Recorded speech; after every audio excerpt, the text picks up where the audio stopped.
नमस्कार दोस्तों, आप सभी का बहुत बहुत स्वागत है हमारे इस YouTube चैनल पर। दोस्तों, आप सभी को बता दें कि स्वयं ब्रह्मा ने लिख दिया अपना हाथों से, अब यह घटना आने वाले अगले 4 दिनों के अंदर हर हाल में होकर रहेगा। जी हां दोस्तों, सच्चाई सुनकर आपकी आंखों से आंसू नहीं रुकेंगे, हम इस बात की गारंटी देते हैं, क्योंकि खुशखबरी ही कुछ ऐसी है जो आपको रोने पर मजबूर कर देगी। जी हां दोस्तों, बस आप इस वीडियो को शुरू से लेकर अंत तक ध्यान से देखिएगा। वीडियो शुरू करने से पहले माता रानी के, भगवान श्री ब्रह्मदेव जी के जितने भी सच्चे भक्त हैं, वीडियो को एक प्यारा सा लाइक जरूर कीजिएगा और कमेंट बॉक्स में सच्चे मन से जय माता दी, जय ब्रह्मदेव सच्चे मन से 3 बार लिखिएगा दोस्तों। और देखिए, आने वाले 24 घंटे के अंदर भगवान श्री ब्रह्मदेव और माता रानी आपको एक बड़ी खुशी कभी देंगे। जी हां दोस्तों, हम आप सभी की जानकारी के लिए बता दें कि दोस्तों, अगले 3 दिनों का समय आपके लिए सबसे भाग्यशाली समय। आपको कुछ बातों का ध्यान रखना है, जिनके बारे में इस वीडियो में हम विस्तार से बताएंगे और हम गारंटी के साथ रहते हैं। सुनकर आप खुशी से नाचेंगे, खुशी से झूलने वाले हैं, क्योंकि खास बातें हैं जो कि आपकी जीवन के लिए बहुत ज्यादा जरूरी है। परंतु आपको कुछ महत्वपूर्ण बातों का ध्यान रखना होगा, कुछ कांटों को अपने रास्ते से हटाने होंगे। और इसकी आज की इस वीडियो का हमने निर्माण किया है, जो कि आपका ग्रह गोचर के आधार पर है और ज्योतिषीय आकलन करने के उपरांति हम यह महत्वपूर्ण जानकारी आप सभी के जीवन काल में लेकर आ रहे हैं। प्यारे दोस्तों, आज के इस ज्योतिष कार्यक्रम में जो जानकारी हम आपको देंगे वह कोई साधारण जानकारी नहीं है। कारण इसका यह है कि यह जानकारी आपको आने वाली बहुत बड़ी खतरों से और मुसीबतों से बचा सकती है। आज हम आपको आपकी जिंदगी से जुड़ी एक ऐसे खतरे के बारे में सचेत करेंगे जिसके बारे में शायद आपको अंदाजा भी नहीं है। आज हम आपको एक ऐसे इंसान के बारे में बताएंगे जो पिछले जन्म से ही आपके पीछे पड़ा हुआ है और इस जन्म में भी वह आपके साथ है, आपके आसपास ही है और आपको समय समय पर चोट पहुंचाता रहता है, परेशानी में डालता रहता है। अब समस्या यह है कि इसकी आपसे शत्रुता इस जन्म की नहीं है, पिछले जन्म की है। ये चाहकर भी आपका भला नहीं कर पाए, क्योंकि कर्म का विधान यह कहता है कि यह केवल और केवल आपसे शत्रुता निभाने के लिए ही इस संसार में आया है। तो अब ऐसे में यह आपके साथ रहकर भी हमेशा है और हमेशा आपका नुकसान ही करेगा। कभी कभी तो आपको भयंकर परेशानियों में भी फंसा देगा। तो अब आपके मन में यह प्रश्न अवश्य उठ रहा होगा कि ऐसा कौन सा इंसान है जो पिछले जन्म से आपके पीछे पड़ा है और हम इस विषय में कैसे जानते हैं। तो प्यारे दोस्तों, हम आपको बता दें कि आपकी राशि में केतु की स्थिति को देखकर यह आसानी से बताया जा सकता है कि पिछले जन्म के रिश्ते नाते इस जन्म में आपके साथ हैं या नहीं है, और हैं तो किस स्थिति में है। तो अब आप ऐसा समझते कि आपकी राशि इस ओर इशारा कर रही है कि आपका पिछले जन्म का शत्रु जो आपके पीछे पड़ा है, लंबे समय से आपके लिए साजिश है, बोल रहा है और आपको एक गहरी चोट पहुंचाना चाहता है। प्यारे दोस्तों, हम आपको बता दें कि इस सत्र के 3 नाम है। तो न केवल आपको इस सत्र के बारे में पूरी विस्तार से जानकारी प्राप्त होगी, साथ ही साथ आपको यह भी पता चलेगा कि इसमें कहां कहां और कैसे आपको नुकसान पहुंचाया है और अब भविष्य में आप इससे कैसे बच सकते हैं। प्यारे दोस्तों, यकीन मानिए कि हम न केवल ज्योतिषीय आकलन पर निर्भर रहते हैं, बल्कि माता रानी की कृपा से अपनी अनुभूतियों के आधार पर भी आपको सतर्क करने की कोशिश करते हैं। कम से कम माता रानी ने हमें इतना आशीर्वाद तो दे ही दिया है कि हम चीजों को महसूस तो कर ही सकते हैं। ऐसे में आप हमारे शब्दों को और हमारे प्रयासों को बिल्कुल ही विफल ना होने दें। हमारी बातों पर यकीन करें और इस ज्योतिष कार्यक्रम को पूरा देखें, और जो बातें हम आपको आगे ज्योतिष कार्यक्रम में बताने जा रहे हैं उन बातों पर गहराई से विचार करें, उन्हें अपने जीवन में उतारने की कोशिश करें। प्यारे दोस्तों, हम आपको एक बात का यकीन दिला देते हैं कि आप यदि विश्वास बनाकर रखेंगे तो हम तो प्रयास कर ही रहे हैं। माता रानी भी आपके लिए अपनी दया दृष्टि आपकी ओर करेंगे और आपके जीवन में सुख की और खुशियों की नदियां बहने लगेंगे। बस जरूरत है तो आपके विश्वास की। ये प्यारे दोस्तों, आप विश्वास करेंगे तो ही यह सब होगा। तो बस थोड़ा सा समय निकालिए और पूरे धैर्य के साथ इस ज्योतिष कार्यक्रम को देखना है। प्यारे दोस्तों, इस ज्योतिष कार्यक्रम को आपको ठंडे दिमाग से देखना है। जो बातें हम आपको बता रहे हैं उन बातों के बारे में किसी से कोई चर्चा नहीं करनी है, क्योंकि कुछ बातें आपके दिल से जुड़ी हुई हैं, आपके छुपे हुए रहते हैं, राज हैं। आपकी कमी यह है कि आप अपने दिल में कोई राज रख नहीं पाते हैं। अपनी बातों को किसी न किसी के साथ शेयर अवश्य कर देते हैं। कभी कभी तो आप इस वजह से मुसीबत में फंस जाते हैं कि आपने अपने दिल की छुपी हुई बात किसी से शेयर कर दी थी।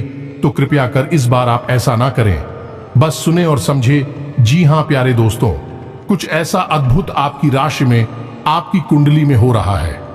कुछ ऐसी योग बन रहे हैं जो आपको बहुत लंबे समय तक लंबी फिजाओं में डाल सकते हैं और आपको ऐसी ऐसी कष्ट भी दे सकते हैं जिनके बारे में आपने सपने में भी नहीं सोचा होगा।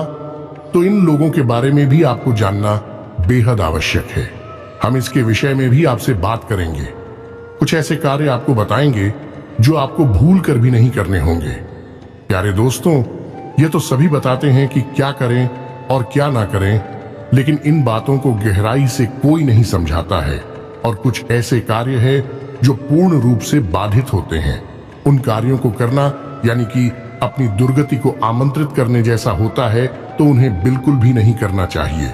कोई इन विषय पर बात नहीं करना चाहता है, सब ऊपर ऊपर की बातें करते हैं। तो चलिए प्यारे दोस्तों, बिना समय गंवाएं आज के इस महत्वपूर्ण ज्योतिष कार्यक्रम को प्रारंभ करते हैं। लेकिन इससे पहले आपसे एक निवेदन है कि आप पूरी भक्ति भाव के साथ माता शनि को याद करते हुए कमेंट में जय मां भद्रकाली रक्षा करो, जय मां भद्रकाली कृपा करो अवश्य लिखें। एक बार नहीं 3 बार लिखें। और हम आपको बता दें कि आप लोग कमेंट बॉक्स में अपने नाम और स्थान के बारे में बताते हैं।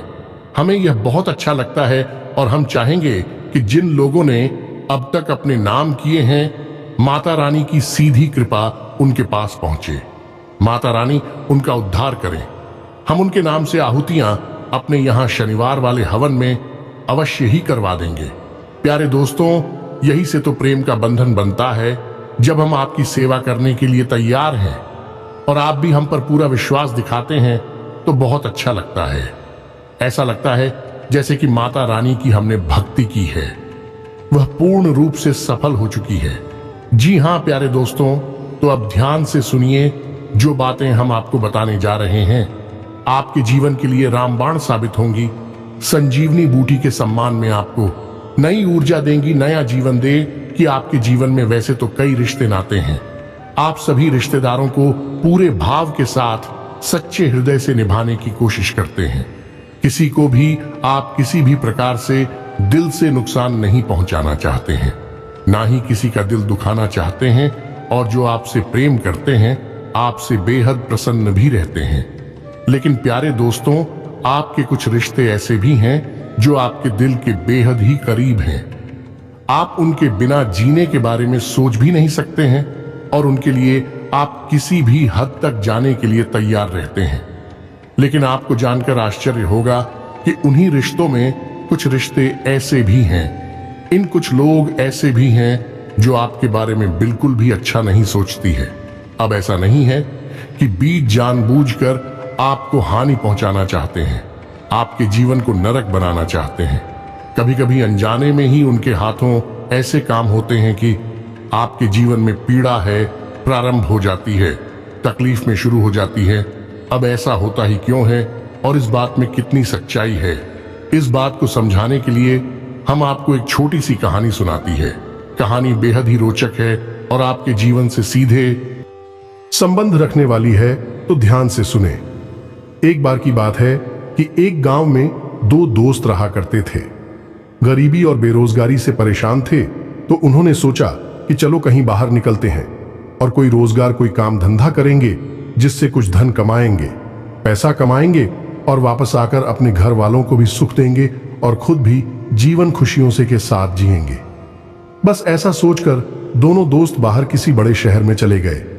दोनों नितिन राधा वर्षों तक काम किया और खूब सारा धन कमाया। अच्छा खासा धन कमाने के बाद फिर उनकी मंशा हुई कि अब अपने गांव वापस जाया जाए, अपने रिश्ते ना तो मैं अपना जीवन बिताया जाए क्योंकि पैसा तो बहुत सारा कम लिया था, तो अब पैसे की कोई समस्या है ही नहीं। अब जीवन में आनंद ही आनंद होगा। तो अब दोनों ही दोस्त अपने गांव के लिए रवाना हुए। अब गांव लौटते लौटते बीच रास्ते में एक घना जंगल मिला और उस घने जंगल में ही रात भी हो गई।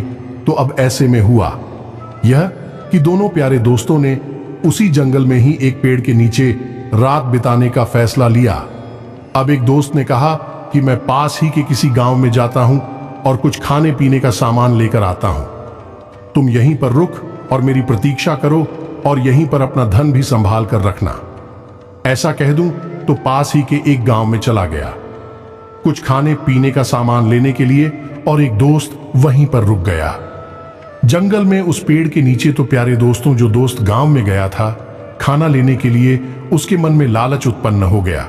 उसने सोचा कि इतना सारा धन हम लेकर जा रहे हैं, यदि इस खाने में मैं जहर मिला दूं, तू मेरा भाई दोस्त मर जाएगा और उसका सारा धन मेरे हिस्से में आ जाएगा। अब क्योंकि हम घने जंगल में हैं, रात भी है, तो कोई गवाह भी नहीं है, किसी को पता भी नहीं चलेगा कि हुआ क्या, और गांव में जाकर कह देंगे कि उसे किसी सांप ने डस लिया। बस इतना सोचने के बाद उसने खाने के सामान में जहर मिला दिया और अपने दोस्त को लाकर खिला दिया। फिर हुआ वही जो होना था, यानी कि उसके दोस्त की मृत्यु हो गई। अब सारा धन इस दोस्त के पास आ चुका था जो बाजार गया था कुछ सामान लेने के लिए। अब जब सारा धन लेकर है वह अपने गांव पहुंचा रहा, तो उसका जीवन खुशियों से भर गया। धन बहुत सारा था, सारे धन का आनंद लेना उसने शुरू कर दिया और अपना जीवन खुशी खुशी बिताने लगा। कुछ दिनों के बाद उसका विवाह हो गया।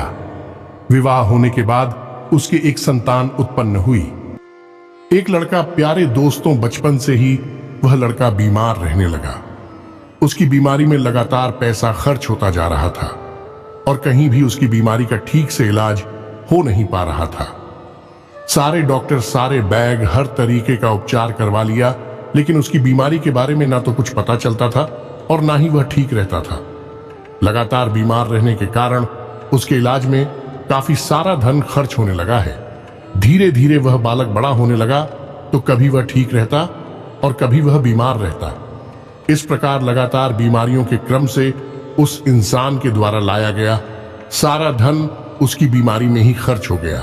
धीरे धीरे हुआ यह कि अब उसके ऊपर कर्जा भी बढ़ चुकी। उसकी संतान लगातार बीमार रहती थी, तो वह मानसिक तौर पर भी बहुत परेशान रहता था, तो कहीं किसी नए काम में उसका कोई मन भी नहीं लगता था।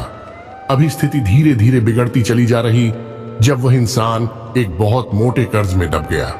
उसके बाद एक दिन ऐसी घटना घटी कि वह लड़का बहुत ज्यादा बीमार हो गया और रात्रि के समय वह मृत सैया पर पहुंच गया, यानी कि उसकी मृत्यु का समय नजदीक आ गया। तो जब उसकी मृत्यु का समय नजदीक था, तो उसका पिता यानी कि वह एक दोस्त उसके पास बैठा था। पास बैठे हुए बाईं रो रहा था। उसके दिल में बहुत दर्द था, क्योंकि उसकी औलाद उसके सामने ही मर रही थी। उसने अपनी बेटी से बड़ी भावनाओं के साथ कहा कि बेटे, मैंने बहुत कोशिश की, बहुत प्रयास किए, लेकिन मैं तुम्हारी जान बचा नहीं पाया। मुझे इसके लिए माफ कर देना सुबह बेटा। इतना सुनते ही उस बेटे ने आंखें खोली और उसने कहा, कौन बेटा और कौन पिता? मैं तुम्हारा वही दोस्त हूं जिसे तुमने चुपचाप जहर देकर मार दिया था। अब मेरा हिसाब पूरा हो गया। जितना धन तुमने मुझसे चोरी किया था वह सारा खर्च तो हुआ ही, उसी के साथ साथ उतना ही कर्जा भी तुम्हारे ऊपर चढ़ गया। अब मेरा बदला पूरा हुआ। अब मेरे जाने का समय आ गया। और इतना कहने के बाद उसकी मृत्यु हो गई। यह कहानी हमें क्या सिखाती है प्यारे दोस्तों? हमने चाहे कोई भी पापा किसी भी जन्म में किसी के साथ किया हो, कोई अन्याय किया हो, लेकिन कर्म का बंधन बना ही रहता है। वह हमारी आत्मा पर बंध जाता है और हम जब भी कोई दूसरा जन्म धारण करते हैं तो वही पुराने हमारे हिसाब किताब इस जन्म में चुभता होते रहते हैं। उम्मीद है आपको समझ में आ रहा होगा कि हम क्या कहना चाहते हैं, और ऐसा ही कुछ आपके साथ भी हो रहा है। यह प्यारे दोस्तों, आपके जीवन में एक ऐसा रिश्ता है जो आपसे दूर नहीं हो सकता, यानी कि आप चाहकर भी उससे दूरियां बना नहीं सकते हैं, लेकिन वह आपके जीवन में बहुत परेशानियां खड़ी करता रहता है।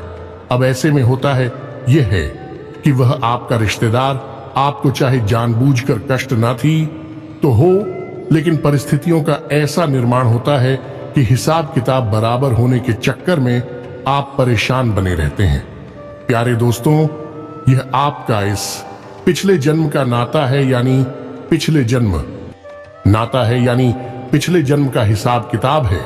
तो अब ध्यान से सुनिए, हम इस इंसान के बारे में आपको सारी बातें अब बताने जा रहे हैं, विस्तार से इसके संकेत, इसके लक्षण और इसकी आदतों के बारे में। दूसरा, हम इसके नाम के बारे में भी बताएंगे। यह प्यारे दोस्तों, हम 3 नाम आपको बताएंगे। इन 3 नामों में से एक नाम निश्चित तौर पर इस इंसान का होगा जो कि आपकी राशि कहती है, आपके ग्रह कहते हैं। हम वही बोलते हैं लाल किताब के अनुसार। तो प्यारे दोस्तों, ध्यान से समझते चलिए, और आपने इन बातों को यदि ठीक से समझ लिया तो हम गारंटी देते हैं कि आपके जीवन में फिर कोई परेशानी आएगी नहीं, और यदि आएगी भी इस इंसान की वजह से तो आप उसके लिए सतर्क हो जाएंगे।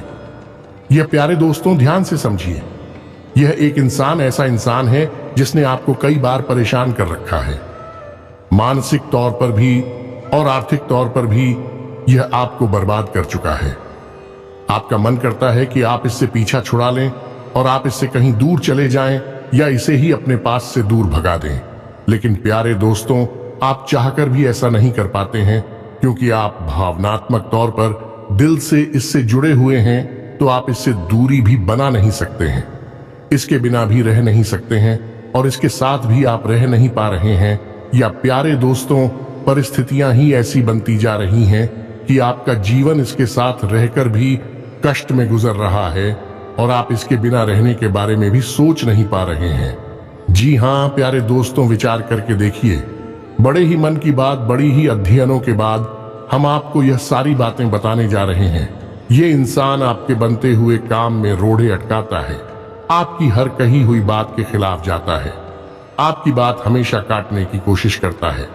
आपको ऐसा लगता है कि यह आपके विरोध में रहता है, फिर चाहे आप इससे अच्छी बात कहें या बुरी बात कहें, यह आपकी कोई भी बात नहीं मानता है। असल में देखा जाए तो यह आपके लिए मन विशेष कोई भाव नहीं रखता है। जैसे कि ज्योतिष शास्त्र में चंद्र और बुध का रिश्ता है, पिता और पुत्र का, जिसमें कि चंद्र पिता है और बुध पुत्र है, जिसमें कि चंद्र बुध के साथ में बड़ा प्रेम पूर्ण बर्ताव करते हैं। लेकिन बुध चंद्र से शत्रुता रखते हैं, यानी कि एक तरफ तो प्रेम है और दूसरी तरफ शत्रुता है। यह रिश्ता एक दो धारी तलवार की तरह होता है। तो ठीक इसी प्रकार इस इंसान से आपका रिश्ता है। यह इंसान समय समय पर आपको रुपए पैसे को लेकर भी कई बार परेशान कर चुका है, घाटा पहुंचा चुका है, आर्थिक तंगी में डाल चुका है। और प्यारे दोस्तों, यह आपके अपने करीबियों में ही है या कोई आपका पराया नहीं है, अपना ही है। अब ध्यान से सुनिए, सबसे बड़ा इसका जो लक्षण है वह हम आपको बताने जा रहे हैं कि जब भी यह इंसान आपके पास होता है तो आप हमेशा दोहरी भावनाओं में फंस जाते हैं। यानी तब तो आप इसके साथ रहना नहीं चाहती, इसके पास भी बैठना नहीं चाहते हैं, और दूसरी तरफ है आप इससे दूर भी जा नहीं सकते हैं, आपकी मजबूरियां हैं। तो अब ऐसी स्थिति में आप क्या कर सकती हैं? प्यारे दोस्तों, आपको अपने बौद्धिक बल का प्रयोग करना होगा, यानी कि कोई भी काम बिना विचारे आपको नहीं करना है। इस इंसान पर आपको जितना हो सके उतना कम से कम निर्भर रहना है, और इस इंसान को कोई भी जिम्मेदारी वाला कार्य आपको नहीं देना है। प्यारे दोस्तों, जो पूर्व जन्म के बंधन होते हैं उनमें कुछ रिश्ते तो ऐसे होते हैं जो हमें बहुत बड़ी मदद देते हैं, हमारे मददगार साबित होते हैं, और कुछ ऐसे होते हैं जो हमें केवल और केवल नुकसान पहुंचाने के लिए आते हैं, परेशान करने के लिए आते हैं, और इनके साथ भावनात्मक खेल बहुत उल्टा सा होता है। प्यारे दोस्तों, जो आपका भला करना चाहते हैं, दिल से आपका भला चाहते हैं, आपकी जिंदगी में अच्छे अच्छे काम होते देखना चाहते हैं, उनसे आपका पर लगाव ज्यादा होता नहीं है। आप उनको देखा जाए तो ज्यादा भाव नहीं देते हैं, लेकिन जो आपके असली शत्रु होते हैं, पिछले जन्म के, उनसे ईश्वर आपका बहुत गहरा भावनात्मक जुड़ाव बना देता है। यानी कि नुकसान आते हुए भी, परेशान होते हुए भी आप उनके हित में ही सोचते रहते हैं, उनके लिए ही जीते मरते रहते हैं। जैसे एक दीपक का रिश्ता पतंगे के साथ होता है, पतंगा अच्छी तरह से जानता है कि वह जल जाएगा, उसके पंख जल जाएंगे, तब भी वह बार बार दीपक की लौ के नजदीक जाता है। उसका प्रेम ही कुछ ऐसा ही ईश्वर ने उसे इसी प्रकार बनाया है। तो आप समझ गए, और थोड़ा सा आपको कठोरता से और व्यवहारिक होकर सोचना पड़ेगा, तब आप इस तरह की परेशानी से छुटकारा पा सकते हैं। प्यारे दोस्तों, अब ध्यान से सुनिए। हम इस इंसान की राशि और नाम के बारे में आपको बताने जा रहे हैं। प्यारे दोस्तों, इस इंसान का नाम अक्षर से शुरू होता है और इसकी मेष राशि होती है दूसरा स्थान। चा अक्षर से शुरू होता है और इसकी वृश्चिक राशि होती है, और तीसरा इसका नाम एस अक्षर से शुरू होता है और इसकी कुंभ राशि होती है। यह प्यारे दोस्तों, हमने 3 नाम आपको इसीलिए बताए हैं कि यह एक ही इंसान के 3 नाम भी हो सकते हैं या फिर अलग अलग लोगों के नाम भी हो सकते हैं। फिलहाल आपकी राशि यह बताती है कि इस समय आपके जीवन में इन 3 नाम वाले लोगों का बहुत बुरा प्रभाव पड़ने वाला है। आपके लिए नई मुसीबत है, खड़ी होने वाली है। बनते काम में रुकावटें आएंगी, परेशानियां आपको चारों तरफ से करेंगी। सतर्कता ही आपका बचाव रहेगा। हम पहले भी आपको कह चुके हैं, फिर से यही कह रहे हैं। और दूसरा प्यारे दोस्तों, हम आपको बताएं कि आप दैवीय शक्तियों को जागृत कर लें, अपनी कुलदेवी को अपने हित के लिए, अपने कुल की रक्षा के लिए जागृत कर लें, उनकी पूजा पाठ करें, विधि विधान के साथ करें, तब आपकी हर हालत में रक्षा होगी, आपका जीवन बचेगा और आपका उद्धार होगा। अब कुछ लोग ऐसे हैं जिनको अपनी कुलदेवी के बारे में पता ही नहीं है, तो उनके लिए हम एक बेहद ही शक्तिशाली उपाय बता रहे हैं, जिसमें केवल 7 दिनों के अंदर आपकी कुलदेवी आपको सपनों में आकर अपने बारे में बताएंगे, संकेत देंगे, किसी न किसी माध्यम से आपको जानकारी अवश्य देंगे, और फिर आप उनका अपने घर में स्थापित करें और विशेष विधि विधान से पूजा पाठ प्रारंभ करें। तभी आपके जीवन का उद्धार है, अन्यथा आपको परेशानियों से कोई भी शक्ति बचा नहीं सकती है। या प्यारे दोस्तों ने पिछले ज्योतिष कार्यक्रम में भी कहा था कि जिन लोगों को इस उपाय के बारे में जानना है वह कमेंट करके बताएं। तो ढेर सारे कमेंट आए कि आप कुलदेवी के बारे में हमें उपाय बताएं, रास्ता दिखाएं। तो ध्यान से सुनिए यह उपाय, जिसमें कि आपको हम कुलदेवी के बारे में बताने जा रहे हैं कि कैसे आपको अपनी कुलदेवी की जानकारी मिलेगी।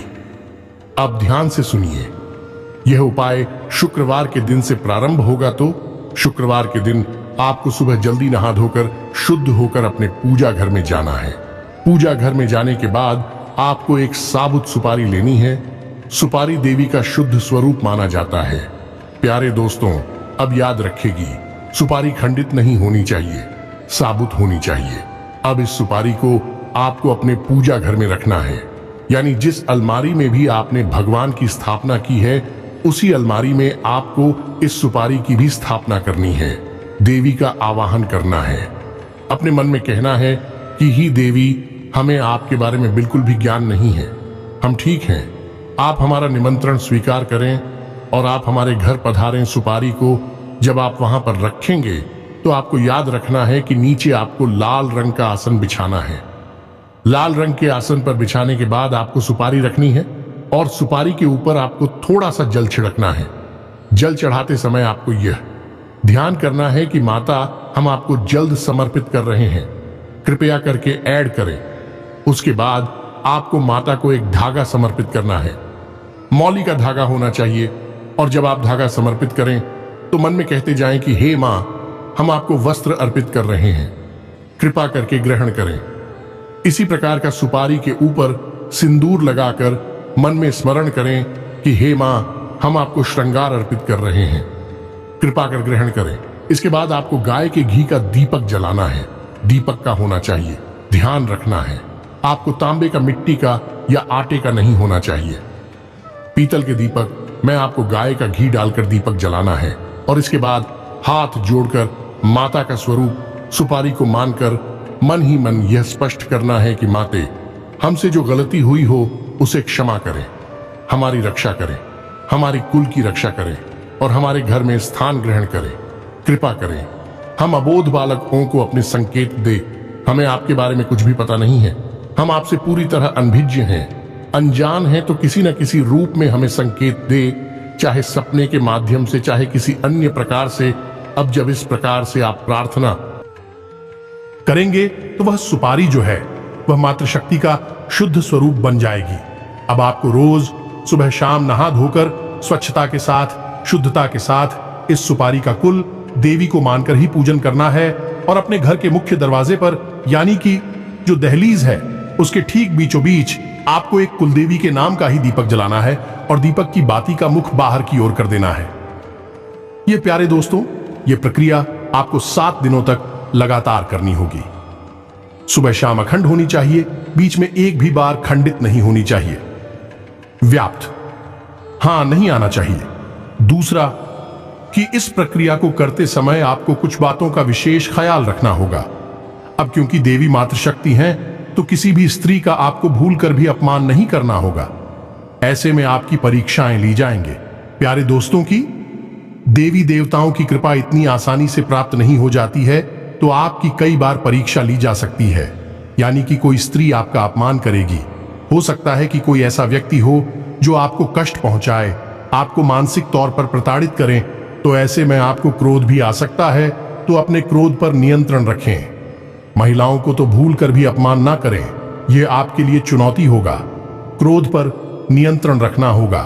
जरूरत से अधिक किसी से चर्चा ना करें, विवाद ना करें, नकारात्मक वातावरण से दूर रहें, जुआ, शराब और किसी भी अन्य प्रकार के व्यवहार और अन्य नकारात्मक चीजों से दूर रहें। यह दोस्त जितना हो सके उतना सात्विक रहे, मन को सकारात्मक भाव से भरी रहे और जितना हो सके उतना दिन में जब भी आपको समय मिले देवी से यह प्रार्थना करें कि ही देवी हमें रास्ता दिखाएं, अपने होने का एहसास कराएं। हमें किसी न किसी माध्यम से दर्शन, कुछ न कुछ संकेत है। आप मन ही मन यह प्रार्थना करते रहे। प्यारे दोस्तों, 7 दिन के अंदर अंदर देवी आपको किसी न किसी रूप में दर्शन देंगे।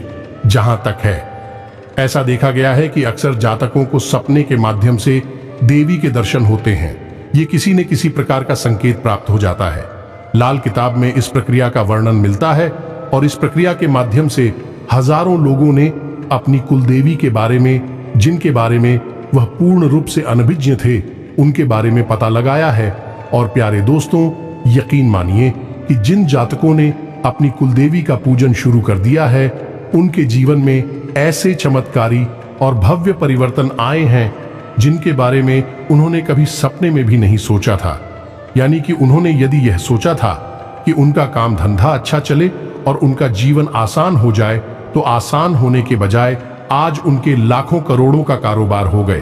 किसी के ऊपर बहुत कर्जा था तो उनका कर्जा तो उतर ही गया, उल्टा उनके पास इतनी आमदनी और इतना पैसा आ गया कि अब वे अपने जीवन को भोग विलास के साथ, खुशियों के साथ जी रहे हैं। और कुल देवी की महिमा के बारे में तो फिर बखान ही क्या करना, कहना ही क्या। प्यारे दोस्तों, आप खुद अजमाई है इस उपाय को और फिर आप इसका परिणाम क्या होता है आपके जीवन में, इसके बारे में अनुभव करिए। उसके बाद हमें कमेंट करिए। प्यारे दोस्तों, उम्मीद है कि जो जानकारी हमने आपको पता ही है, यह आपकी जीवन में एक महत्वपूर्ण किरदार निभाए कि आपके जीवन में चमत्कारी परिवर्तन लेकर आएगी। हमने बड़ी मेहनत से इस ज्योतिष कार्यक्रम को बनाया है, तो आप हमारा सम्मान करें, मनोबल बढ़ाएं, ज्योतिष कार्यक्रम को लाइक अवश्य करें। साथ ही साथ कमेंट में माता को याद करते हुए पूरे भक्ति भाव के साथ है, जय मां भद्रकाली कृपा करो, जय मां भद्रकाली रक्षा करो अवश्य लिखें। माता आपके लिए अदाओं के हर रास्ते को तोड़ डालेगी, सफलता के हर मार्ग को आपके लिए खोल देंगे। इसी के साथ साथ आज के इस ज्योतिष कार्यक्रम को विराम देते हैं। मिलते हैं अगले ज्ञानवर्धक ज्योतिष कार्यक्रम में। तब तक के लिए धन्यवाद। जय माता की।